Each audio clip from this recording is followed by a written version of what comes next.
jireenya isaaniitiin barumsa isaaniitiin abdii jireenya isaaniitiin walumaa galatti jechuudha kaayyoo gara fuulduraa qabaniif hunda haala carraa jireenya isaanii isa darbee fi kan gara fuulduraa itti agarsiisuudhaan dhiphisuudhaan yaachisuudhaan namoonni akka isaan dhiphina keessa galan jiraachuu akka hin dandeenye abdii akka isaan kutatan kaayyoo fi karoora jireenya isaanii keessatti gufuun akka baay'eetu qormaan akka heddummaatu galma kamuu ga'uu akka hin dandeenye isaan dhiphisuu fi itti agarsiisuudhaan yaachisuudhaan namoonni akka isaan abdii kutatan waaqayyoon akka hin jirre kadhannaan isaanii akka isaaniif dhagahamuu hin dandeenye caala waaqayyotti amanuu caala waaqayyo irraa furmaata argachuu fi eeggachuu caala daabiloos furmaata nuuf kenna jedhanii isa duukaa kan bu'an mana xonqaayii kan deeman nan dhukkubsadhe mucaa koon na jala dhukkubsate ijoollee koon na jala dhukkubsate jedhanii maatiin illee dabalataan waa'ee ijoollee isaaniitiif maaltu isaan qabe maal ta'an kun maal ta'etti dhufuu danda'e jedhanii daabiloosiin kan gaafatanii fi kan iyyaafatan iccitii rakkoo isaanii kana daabiloos biraa furmaata argachuuf kan barbaadan hedduu isaaniitu jiru kanarraa kan ka'e namoonni daabiloos duukaanii bu'u hafuura hamaadhaan hidhamanii jireenyi isaanii bara baraatiif waan furmaata argatan yeroo itti fakkaatullee jireenyi isaanii dhumaa garuu kan hin bareedne ta'u guyyaa har'aa qabxii sadii ilaali. Inni jalqaba namoonni sababiin isaan ittiin daabiloos duukaa bu'aniif inni tokkoffaan dhiphina irraa bilisa bahuudhaaf karaa daabiloos kan barbaadan ni jiru. Lammaffaan immoo dhukkuba irraa bilisa bahuudhaaf. Sadaffaan da'oo hafuurota hamootaa argachuudhaaf daabiloos duukaa bu'uu jechuudha.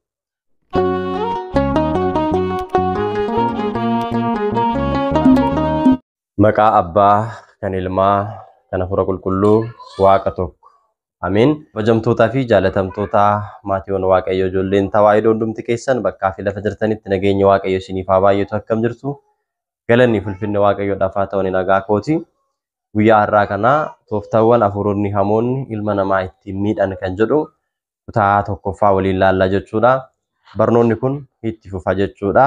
Kutaa lammaffaa kutaa sadaffaa jedhee waan itti fufuuf hundumti keessaniyyuu tartiibaan akka dhaggeeffattan waan gaafii isinitti ta'eef immoo waan gaafachuu barbaadan koomentii jalatti barreessitanii gaafachuu dandeessu. Yaada keessanii sinuuf ibsuu dandeessanii. Akkasumallee viidiyoo kana laayik gochuudhaan jalqaba namoota hunduma bira akka qaqqabuuf immoo sheer gochuudhaan namoonni haaraa taatan immoo sabiskiraayib gochuudhaan yeroo hundumaa sagalee Waaqayyoo ulfaataa kana waliin akka barannu isin affeera. Kallattumaan gara barnoota keenyatti darbinaa jechuudha.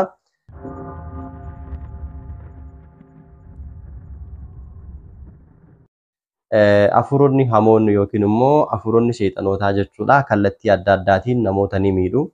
Kallattii adda addaatiin namoota ni harkisuu jechuudha. Inni tokko sadarkaa jalqabaa irratti jechuudha. Hafuuronni hamoonni ilma namaa akka miidhanii fi gahee guddaa kan taphate matuma isaa ilma namaati jechuudha. Harkisa daabiloosiin harkifamuu isaatiin jechuudha.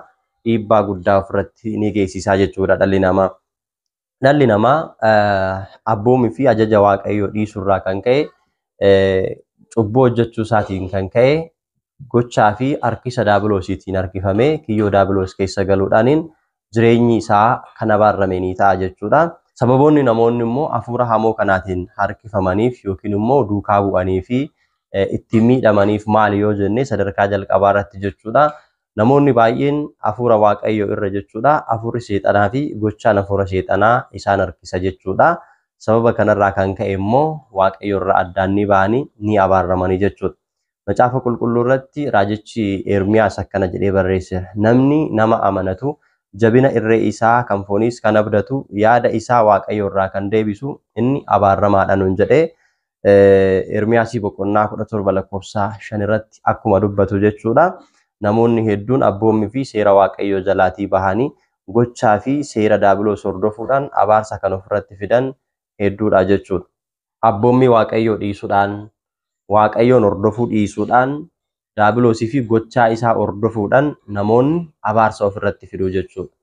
Maaliif namoonni Waaqayyoon hordofuu dhiisanii Waaqayyotti amanuu dhiisanii Waaqayyoon duukaa bu'uu dhiisanii amantaa isaaniitti cimuu dhiisanii wangeelli fi manni kiristaanaa keenya kan isaan ajaju raawwachuu dhiisanii maaliifi gochaa daabiloosii fi daabiloosiin ordofuudhaan abaarsa kan isaan ofirratti fidaniif maaliif gochaa fi hammeenya daabiloos kanaatiin maaliif miidhamu daabiloosis immoo kallattii kamiitiin isaan harkisee jireenya isaanii qulqullummaarraa gara jireenya xuraa'ummaatti waaqayyoon amanuu irraatii gara daabiloos amanuutti faarfannaa irraa gara sirbaatti hojii gaarummaa irraa gara ammeenyatti namoonni akka isaan harkifaman kallattiin ittiin daabiloos taasisu isaan kami jennee tokko lamaan laaluu hin dandeenya jechuudha.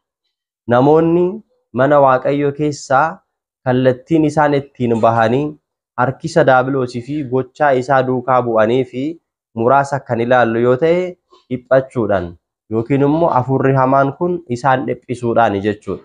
Mana waaqayyoo keessaa kan bahan kadhannaa irraa kan isaan fagaatan soomii kan isaan dhiisan hojii gaarummaa hojjechuu kan baqatan mana qulqullummaa kan dhiisan fooniif dhiiga waaqayyootti dhiyaachuu kan isaan dadhaban sababii daabiloos isaan dhiphisuu fi ofii isaaniitiifis immoo gochaa fi hammeenya daabiloos kanaatiin sababii dhiphataniif jechuudha. Jireenya isaaniitiin barumsa isaaniitiin abdii jireenya isaaniitiin walumaa galatti jechuudha kaayyoo gara fuulduraa qabaniif hunda haala carraa jireenya isaanii isa darbee fi kan gara fuulduraa itti agarsiisuudhaan dhiphisuudhaan yaachisuudhaan namoonni akka isaan dhiphina keessa galan jiraachuu akka hin dandeenye abdii akka isaan kutatan kaayyoo fi karoora jireenya isaanii keessatti gufuun akka baay'atu qormaan akka heddummaatu galma kamuu ga'uu akka hin dandeenye isaan dhiphisuu fi itti agarsiisuudhaan yaachisuudhaan namoonni akka isaan abdii kutatan waaqayyoon akka hin jirre kadhannaan isaanii akka isaaniif dhagahamuu hin dandeenye homaa gochuu akka hin dandeenye namoota abdii kutatoo ta'anii gufuun kan isaanitti baay'ate qormaanni kan isaanitti heddummaate yaadni isaanii yaada waaqayyoo caala yaada hammeenyaatiin akka guutamu karaan isaanii karaa ifaa caala karaa dukkanaa irra akka isaan bu'an namoonni jaalala caala jibbaan akka guutaman hammeenya keessa akka isaan jiraatanii fi yeroo hundumaa jireenya isaanii keessatti gungummiidhaan namoota jiraatan akka isaan ta'an taasisuudhaan isaan dhiphisuudhaan carraa jireenya isaanii itti dukkaneessuurraa kan ka'e namoonni abdii kutatanii waaqayyo irraatii kiyyoo fi hidhaa daabiloos keessaa akka seenan daabiloos mataan isaa isaan ni affeeraa jechuudha. Kanarraa kan ka'e namoonni yommuu dhiphatan karoorri isaan karoorsan gaafa galma isaaniif ga'uu dadhabu.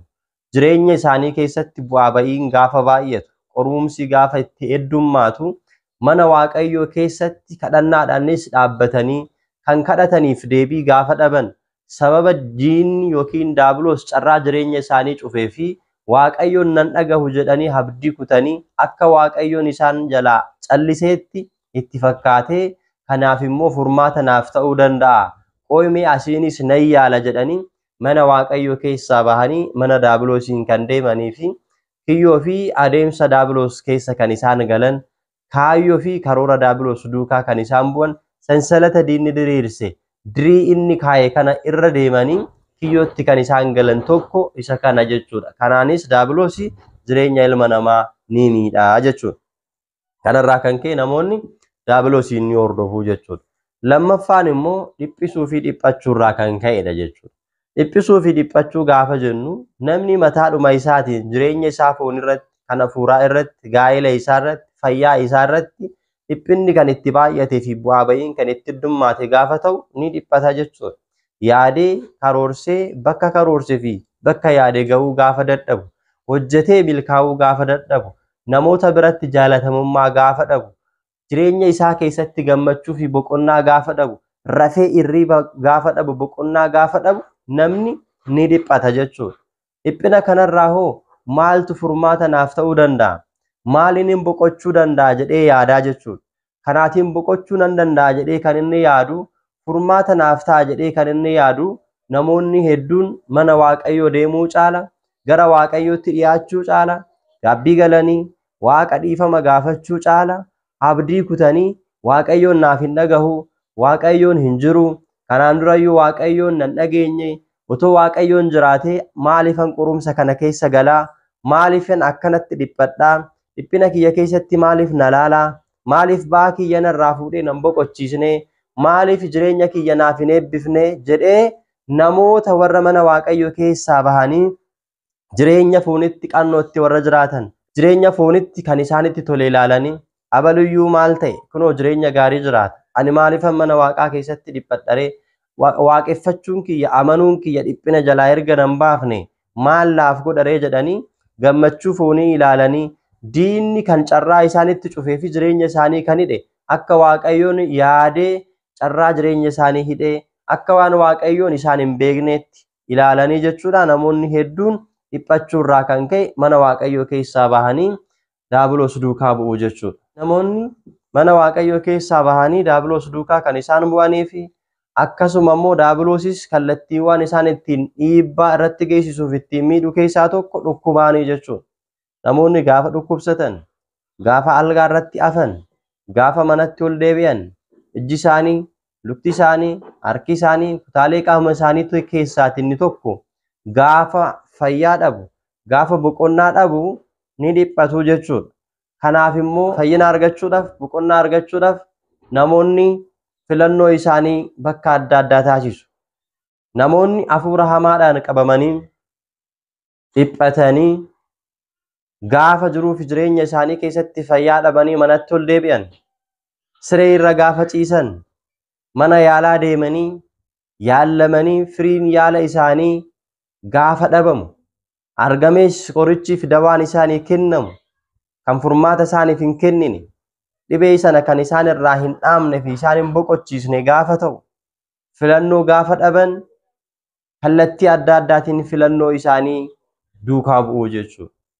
Namoonni abshaalota ta'an gaafa humna hafuura hamaatiin qabamanii dhukkubsatanii dhiphatanii jireenyi isaanii isaanitti dukkanaa'u, jireenya isaanii dukkana keessaa gara ifaatti, qilee cubbuurraatii gara tulluu jireenyaatti, dhukkubarraa gara fayyinaatti ce'uudhaaf filannoon isaan taasifatan sirrii kan ta'e ni jiru. Kadhannaatti kan ciman, soomii kan qabatan, subaayee kan galan, abbootii amantaatti cimoo ta'an bira deemanii naaf kadhadhaa kan jedhan, bakka cabalaa deemanii kan cuuphaman, akkasumallee subaayee kan qabatan, gaabbii galanii abbaa gaabbii isaanii faana mari'atanii fooniif dhiiga waaqayyoo fudhachuudhaan boqonnaa kan argatan ni jiru jechuudha. Faallaa kanaatiin immoo mana waaqayyoo irraa kan fagaatan, yaadni isaanii, jireenyi isaanii hundumtuu, karoorri isaanii hundumtuu jalaa kan bade, kana hunda deeffachuuf dhibeen kan qabaman irraallee furmaata nan argadha jedhanii kan isaan yaadan mana waaqayyoo caala, waaqayyotti amanuu caala, waaqayyo irraa furmaata argachuu fi eeggachuu caala daabiloos furmaata nuuf kenna jedhanii isa duukaa kan bu'an, mana xonqaayii kan deeman, nan dhukkubsadhe, mucaa koon na jalaa dhukkubsate, ijoollee koon na jalaa dhukkubsate jedhanii maatiin illee dabalataan waa'ee ijoollee isaaniitiif maaltu isaan qabe, maal ta'ani, kun maal ta'eetitti dhufuu danda'e jedhanii daabiloosiin kan gaafatanii fi kan iyyaafatan, iccitii rakkoo isaanii kana daabiloos biraa furmaata argachuuf kan barbaadan hedduu isaaniitu jiru. Kanarraa kan ka'e namoonni daabiloos duukaanii bu'u, hafuura hamaadhaan hidhamanii jireenyi isaanii bara baraatiif waan furmaata argatan yeroo ofitti fakkaatullee jireenyi isaanii dhumaa garuu kan hin bareedne ta'uu jechuudha. Sadaffaan namoonni maaliif daabiloosiin duukaa bu'u kan jedhu gaafa ilaallu eegumsaa fi kabaja argachuudhaaf, namoota biratti jaalatamummaa argachuudhaaf, maatiin isaanii, firoonni isaanii, akkasuma namoonni biroos hafuura hamaadhaan akka hin miidhamneef, akka namoonni irratti hin mattannee fi da'oo fi eegumsa daabiloos kana argachuudhaaf, xiyyitiin akka isaan hin rukunneef, balaan akka isaan hin muudanneef, dhukkubaan akka hin miidhamneef, ofii isaanis, maatiin isaanis, firoonni isaanis akka rakkoon isaan irra hin qaqqabneef, akka hin beelofneef, akka xiyyitiin isaan hin rukunneef, rakkoon yookiin balaan adda addaa akka isaan irratti hin dhufneef, akkasumallee kabajaa fi ulfina argachuudhaaf namootaa ol ta'anii namoonni warri kaan immoo isaanii gadi akka ta'an taasisuuf, girmaa mogosiisa jedhamu kabaja ulfina namoota biratti argachuuf, sodaatamuudhaaf, naannoo fi ollaa keessatti bakka deeman hundatti namoonni akka isaaniif gadi jedhan murma isaanii akka isaaniif gadi qaban argachuudhaaf kabaja argachuuf ulfina argachuudhaaf jecha furmaatadha jedhanii walumaa galatti agaanintii kan harkisanii fi kan harkisiisan namoota hedduudha jechuudha. Namoota hedduu. Kun immoo egaa fuula Waaqayyootti kan jibbame, kan abaarame, kan ciigga'amedha jechuudha. Egaa ulfina kan namaaf kennu Waaqayyoodha. Ulfina namni namaa kenne, kabaja Waaqni namaa kenne eenyumtillee namarraa fuudhuu hin danda'u. Ulfina Waaqni namaa kenne eenyumtuu namarraa hin kaasu. Ulfinni daabiloos hin dhufu, kabajni daabiloos hin dhufu, qabeenyi daabiloos hin dhufu. Akkasumallee eebbi daabiloos hin dhufu, daabiloosumaan barbadaa'aa jechuudha. Daabiloos gaafa waa namaaf kennu akkasumatti callisee miti kan namaaf kennu jechuudha. Waan isaa barbaachisu yoo isaaf goote, waadaa isaaf yoo galte, isaa gabbaruudhaan, isa waaqessuudhaan, abboommii fi seera isaa jalatti buluudhaan, aarsaa inni barbaadu hunda isaaf dhiyeessuudhaan namoonni agaanintii fi daabiloosin harkisanii jireenya isaanii keessa galchu jechuudha. Kabaja kana argachuuf. Kabajni daabiloos namaa kennu hin barbadaa, hinaaffadhaan innumtuu gaafa sitti tole sirratti ka'ee si balleessa guyyaa wayii jechuudha. Kabaja Waaqni namaa kennu garuu, ulfina Waaqni namaa kennu garuu, simboo Waaqni namaa kennu, qabeenya Waaqni namaa kennu garuu Waaqayyotu eebbisee namaaf kenna waan ta'eef eenyullee fudhachuu hin danda'u jechuudha. Macaafa qulqulluu irratti Roomee boqonnaa 8 lakkoofsa 35 irratti erga Waaqayyoon akka waan cubbuu hin qabneetti isaan lakkaa'ee isaan filatee eenyutu isaan hadheessaa jedha. Eenyutu isaan balleessaa jedha. Kanaafuu kan Waaqayyoon dhaabe eenyumtu buqqisuu hin danda'u jechuudha. Kan Waaqayyoon kenne eenyumtu fudhachuu hin danda'u jechuudha. Daabiloos garuu ofiisaa kenne ofiisaa kaasuu danda'a, fudhachuus danda'a jechuudha. Balleessuus danda'a jechuudha. Namoonni baay'een qabeenya hedduu horatanii konkolaataa, mana, viillaa adda addaa horatanii ofumaa isaatii immoo daabiloos irratti naafee kan isaan balleesse hedduudha jechuudha. Balaa konkolaataan akka isaan dhabaman, jireenyi isaanii akka boqonnaan argan taasisuudhaan, qabeenyuma isaaniitiin deebisee isaan balleessuudhaan, hedduu isaanii waan hundumtuu isaanii guutee saaxiniin isaanii manni isaanii hundumtuu warqiin guutee garuu boqonnaa kan hin qabne jiru. Nagaa kan hin qabne jiru. Jaalala kan hin qabne jiru. Galgala ta'e ganama yeroo hundumaa kan gunguman jiru. Riba nagaa kan hin rafne jiru. Mana isaan irratti diinni dhagaa kan darbatu jira. Ofumaasaa kan isaaniif kenne irratti boqonnaa akka isaan hin arganne kan taasisu jira jechuudha. Kanaafi boqonnaan kan argamuu danda'u Waaqayyoon malee, Waaqayyoon duukaa bu'uun malee addunyaa duukaa bu'uudhaan miti. Daabiloos duukaa bu'uudhaan miti. Namoonni garuu sababoota adda addaatiif daabiloos duukaa bu'u jechuudha. Akkan jalqaba isinii kaase guyyaa har'aa qabxii 3 ilaali. Inni jalqaba namoonni sababiin isaan ittiin daabiloos duukaa bu'aniif inni tokkoffaan dhiphina irraa bilisa bahuudhaaf karaa daabiloos kan barbaadan ni jiru. Lammaffaan immoo dhukkuba irraa bilisa bahuudhaaf. Sadaffaan da'oo hafuurota hamootaa argachuudhaaf daabiloos duukaa bu'uu jechuudha. Kan biroos ni jiru jechuudha. Kutaa lammaffaa keessatti waliitiin ilaala. Viidiyoo kana sheer godhaa. Namoota hunduma bira akka ga'u laayik taasisaa. Waan irraa barattaniif hubattan immoo mudannoo keessanis koomentii jalatti akkasuma gaafii keessanillee dabalataan nuuf barreessaa. Kutaa lammaffaadhaan hanga walitti deebinutti nagaadhaan turaa. Guddaa galatoomaa isinin jaalladha. Wasbaata Lexaabeer.